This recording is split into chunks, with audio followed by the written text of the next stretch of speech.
Here we are. Good evening, peoples, and welcome back to my living room for another edition of our little Bible study series on the history of Christmas celebrations.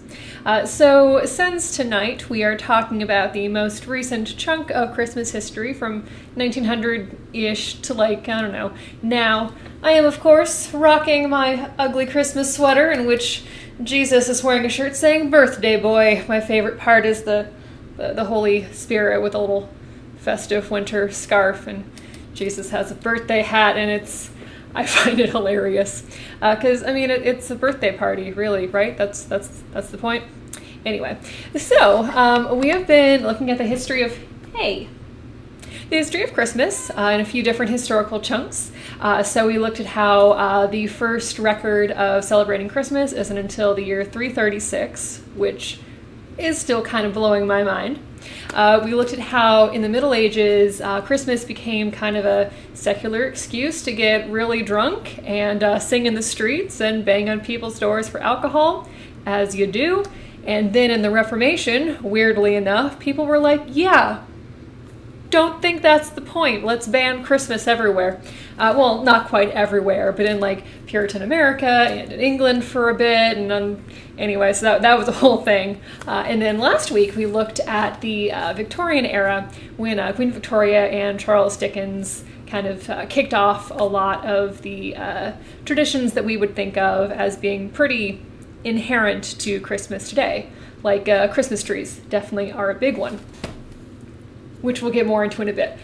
So, I assumed that Christmas movies, which are definitely something I think of in the season, I have a number of favorites that I enjoy watching every year. I kind of assumed that Christmas movies wouldn't be coming into play until the 20th century. Apparently I was wrong, and the first Christmas movie was made in 1898. It's called Santa Claus. It's a minute long, and it predates the 20th century. I guess I keep forgetting that movies were happening back then. Also, it was a minute long, so I guess that the definition of movie might not, whatever. Anyway, so there's a fun fact for you. So, speaking of Christmas trees, and also speaking of banning Christmas, for a different reason. Anyway, so, communism happened in Russia, as you may or may not be aware. Not that any of you were around at the time in 1917. Anyway, so in 1928, Russia banned Christmas. Not because people were getting drunk and being annoying in the streets, more because they wanted it to be an atheist country. So Christmas was banned in 1928, which I imagine was met with some mixed feelings, because for a lot of people, Christmas is a very fun holiday. So as a compromise, Joseph Stalin in 1935 was like, hey, I want people to like me, and I'm not a very likable person. This is my Joseph Stalin impression. But what if I let the kids have Christmas trees, but we're not calling them Christmas trees? Okay, well, first of all, we're speaking Russian, but they're going to be New Year's trees now.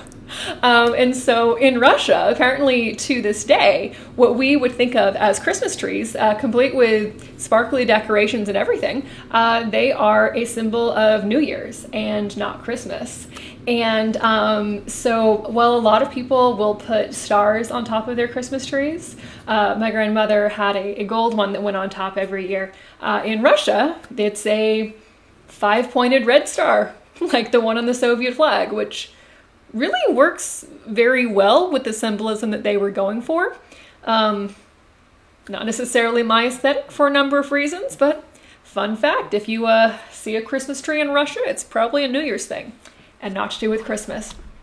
So Christmas was reinstated in 1991, which is pretty recent.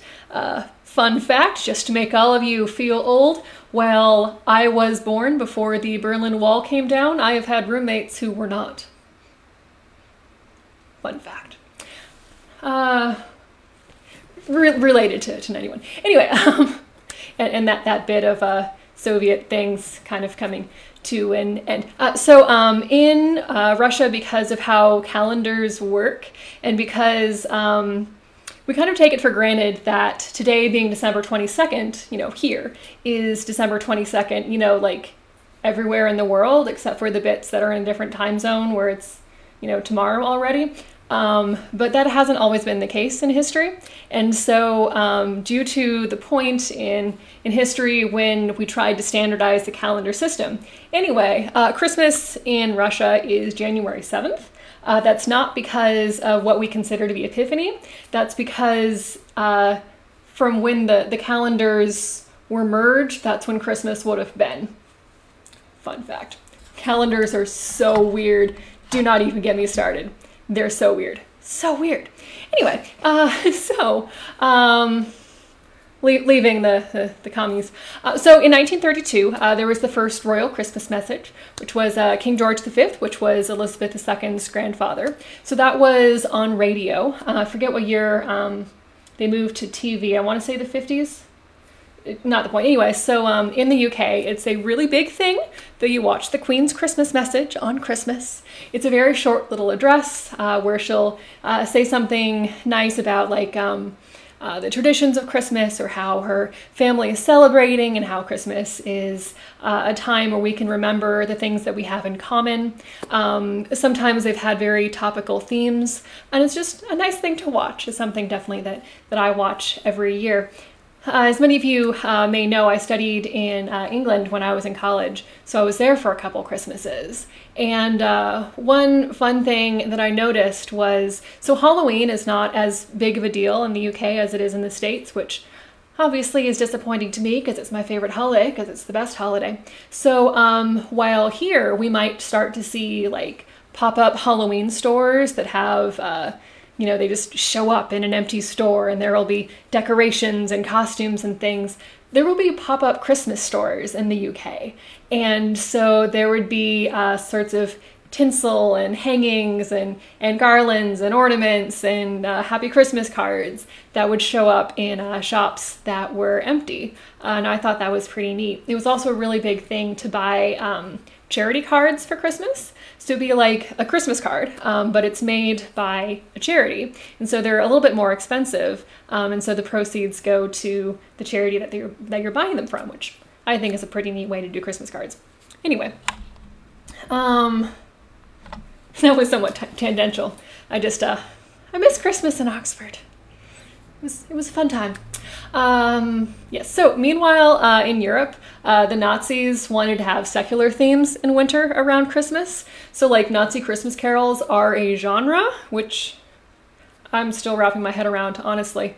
It's a lot more like solstice themed, which, I mean, like, I guess I see what they're going for. It didn't go over super well, and that wasn't as much of a lasting cultural thing as Christmas being banned in Russia. So, post-war, Gingersnap, come here. Come here. And please keep your claws out of my sweater this time. So in 1954, White Christmas came out, which is a pretty classic Christmas movie that a lot of people watch every year. I love Bing Crosby. I love his voice, and I love the way that he phrases things and how he just always sounds so sincere. And I love Bing Crosby. And I also love the fact, this is my favorite fact about Bing Crosby. So he was very Catholic, and he didn't think that it was right to be making money from recording songs like Silent Night, which he considered to be a religious hymn. And so he's talking to one of his priest friends, because as you do, and he's saying, hey, I don't think that I should record this song. It wouldn't be right to be making money from it. And so the compromise that he and the priest came up with was that all of the money that he made from his recording of Silent Night would go to charity. So that's a fun fact about Bing Crosby for you all. So in the same decade, in 1959, I don't know if you're familiar with Tom Lehrer. He's a fascinating human being. Was a math professor out in California, and kind of a big deal in my family. So he wrote a lot of satirical pieces, and he has very recently put almost all of his music in the public domain. So Bing Crosby is an awesome guy for donating his money from Silent Night. Tom Lehrer is an awesome guy for putting his music in the public domain. Because I don't know if you know this, but our church doesn't have a license to be streaming copyrighted music on the internet. It's complicated. Don't get me started. Like copyright law. Oh my, it's a headache every day and has been since March. Anyway, so the fact that Tom Lehrer, as a very modern musician who, wrote this, yes, The Elements, that guy, who wrote this song in 1959, anyway, obviously his stuff should still be under copyright because it was written after 1922.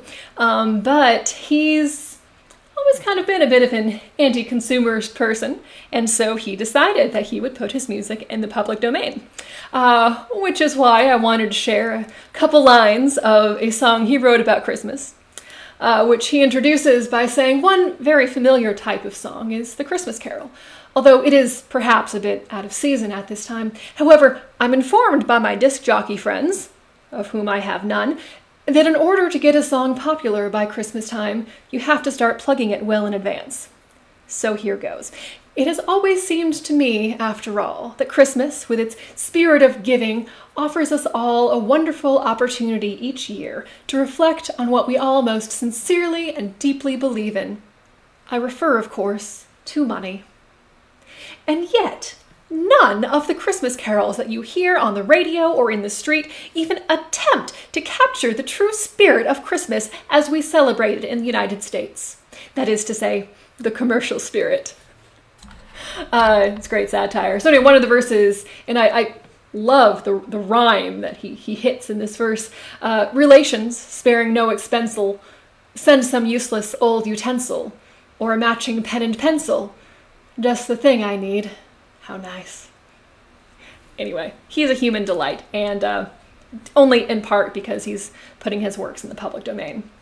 Anyway, on the theme of this song, in 1961 we get the first usage of Black Friday, and I'm not sure how this is tracked or how the math and stats work here, but apparently it's been the biggest shopping day of the year since at least 2005. I would assume longer than that, but I don't know how they track those things. 1961, excuse me, that was a while ago. And so, of course, in the wake of this, Charlie Brown in 1965 is lamenting that everything is too commercial. And the fact that this lament from a movie that came out in 1965 is today so relatable, maybe we didn't really get the message when he was lamenting it to us the first time in 1965 with his sad little Christmas tree. I mean, there's not necessarily anything wrong with giving presents, and I think that there is something to be said about not just the spirit of giving, but the spirit of being able to graciously receive something, because Christmas is about receiving Jesus, much more than about anybody, other than God, giving things to people.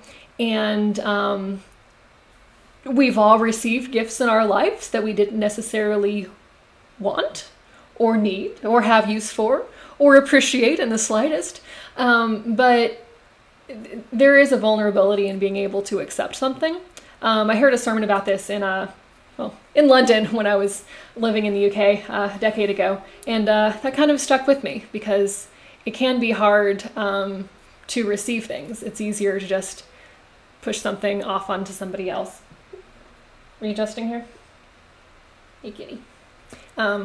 Yeah, anyway, Christmas can be a bit commercial. It's true. Is that necessarily the biggest problem with Christmas? Decide for yourself. Christmas has become complicated in the 2,000 plus years since Jesus' birth. Anyway, so in 1966 was the first Yule log program on TV. Yule log is a fascinating little subgenre of Christmas, and I really enjoy that there are a lot of really, really random Yule log videos on YouTube. There will be a cat sitting in front of a fireplace for an hour, or there will be a Star Wars Yule log video that goes on for 8 hours, I'm not making this up, or random celebrities drinking whiskey in front of a fireplace, etc. And for people who don't have a real fireplace or who don't have the time or energy to keep an actual fire going for hours on end, it's a nice soundtrack while making Christmas cookies or or whatever. Anyway, so it's been going on, airing on TV since 1966. So a very, very different kind of Christmas was celebrated in outer space, in lunar orbit, in 1968 on Apollo 8, which is like wild. I mean, we've been talking about how much the celebration of Christmas has changed from 336 to now, but like doing it in outer space is just a completely different level. I mean, oh my goodness. No idea what it's like to be in lunar orbit. Never done it. I imagine it would be a very memorable Christmas. Anyway, so a decade later, in 1979, a very important Christmas single came out called Grandma Got Run Over by a Reindeer. I suspect that I might have mostly liked it growing up because it annoyed my grandmother, and that was funny.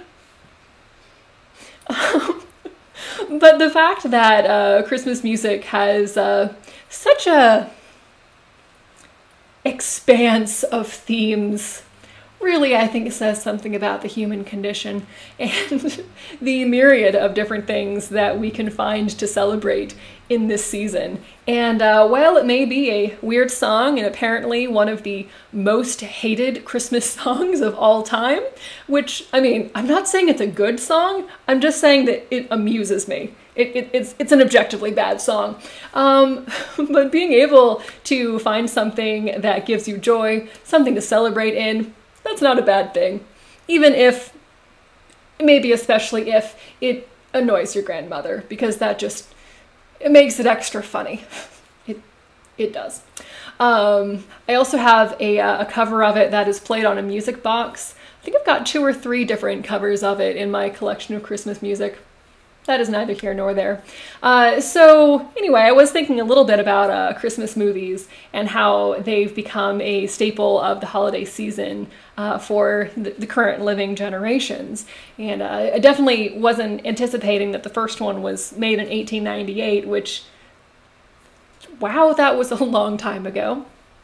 Anyway, so in 1992, Batman Returns came out, which of course is a classic Christmas movie set at Christmas with a penguin and an army of penguins, which are a cold weather bird. I haven't seen very many Christmas movies, to be honest. Like, if you start naming out classic Christmas movies other than White Christmas, I probably haven't seen it, but I have seen Batman Returns. And again, I think it is fascinating that there is such an expanse of themes around Christmas.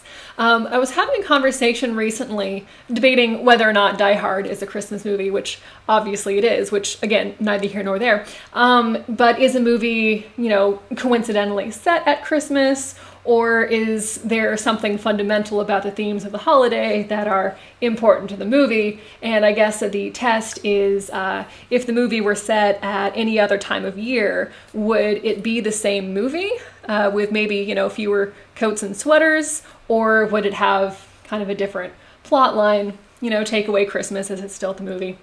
Take away Christmas from Batman Returns, to be honest, I'd forgotten that it was set at Christmas. I just remembered the penguin and the army of trained penguins. Penguins are the best bird. It's just a fact. Anyway, they are, exactly. Penguins are the best bird. So Christmas over the past 120 years or whatever has been a lot more diverse and also more widely celebrated than it ever has been at any other point in human history. But, you know, we've kept a lot of the historical traditions. For example, like in the Middle Ages, there is definitely an emphasis on alcohol at Christmas. Again, feel about that as you will. It's definitely not always great, but it has remained an aspect of the holiday despite all of the best attempts of the people who were banning Christmas. And like during the Reformation, there has been an outcry, especially from religious people or more pious people or holier-than-thou people who object to the secular or consumerist themes of the holidays. The phrase true meaning of Christmas, we talked about last week, comes up in the mid-19th century, which is a lot earlier than I probably would have thought of it coming up if I'd given it all that much thought. But basically, as long as we've been celebrating Christmas, people have been upset about how we've celebrated it, or when we've celebrated it, or why we've celebrated, or who has been celebrating it. Which, I mean, is that really the point?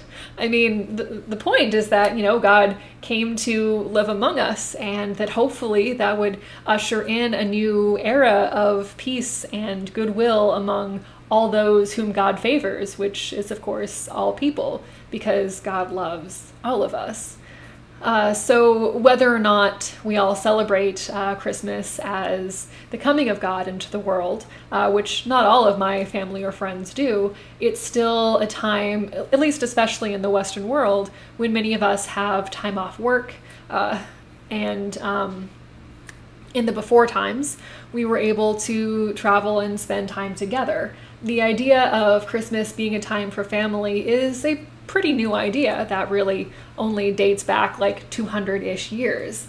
And in more recent times, there's been kind of an idea that Christmas is for children, which I think is an interesting shift, especially with marketing campaigns towards children's toys and easy bake ovens and dolls and things. And easy bake ovens, I always wanted one of those.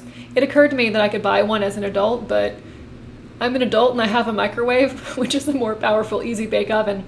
And when I realized that, it really took all of the fun out of the idea. But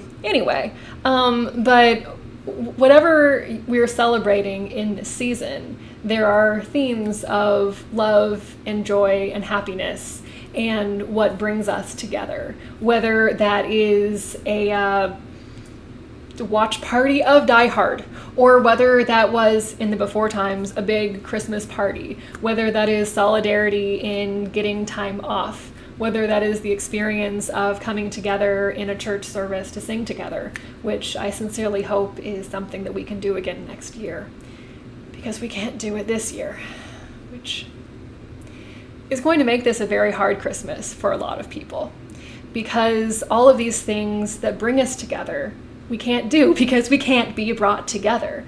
And that's really hard. And I think that's why last night our longest night service had by far the highest attendance of any other longest night service that I've held. In most years, I would hope that a service like that would only speak to a handful of people. But in this year, Christmas is going to be hard for all of us. But the reason that I wanted to look at the changing of traditions of celebrating Christmas over the centuries is because I wanted to remind myself that the traditions we think of as essential are really, in the scheme of things, very new. We've changed the way we celebrate this day over many hundreds of years. And just because this year won't look like last year's, it also didn't look like the Christmas of 200 years ago, or even further. And change doesn't always have to be a bad thing. This year will be hard, but I hope that it will just make next year's Christmas all the more meaningful when we are able to see each other again. And Halloween is my favorite holiday. Anyway, peoples, whatever you're finding to celebrate in this year, whether it is as small as annoying your grandmother with Grandma got run over by a reindeer, which I miss being able to do, whether it is chucking a balled up piece of wrapping paper at your dog on Christmas morning, which used to be the highlight of my Christmas morning. She would just tear those balls of wrapping paper apart. It was a delight. It was such a mess to clean up afterwards, but it was worth it. She had so much fun. But whether what you're finding joy in is as small as that, or whether you're able to find comfort in the spiritual themes of the season, that God is with us, no matter where we are, no matter how we're able to celebrate, no matter who we're with, no matter how lonely we are, no matter how few presents are under the tree, because the rest have been mailed off to our families who aren't even that far away in some cases. May your days be merry and bright. May you find something to celebrate. And may every other Christmas in your life be better than this one. Good night, peoples. And I hope to see some of you tomorrow night for our Wednesday evening prayer service. I don't know if there was a deadline to register or not, but I am doing a program for the Senior Center tomorrow at noon, which I'd love to see some of you at if you're able to do that, or identify as being a senior, whatever. Of course, Thursday we are having our Christmas Eve service at 7, and because so many of us will be spending Christmas alone, I thought it would be nice to find a way to come together on Christmas Day also. So on Christmas Day, well, the evening of Christmas Day, after you've had dinner and Zoom calls and whatever, we'll be having a service at 7 on Friday, which is Christmas. Home Alone is such a bad movie, but if it brings you joy, I'm glad that it brings you joy. So Merry Christmas to all, and to all a good night.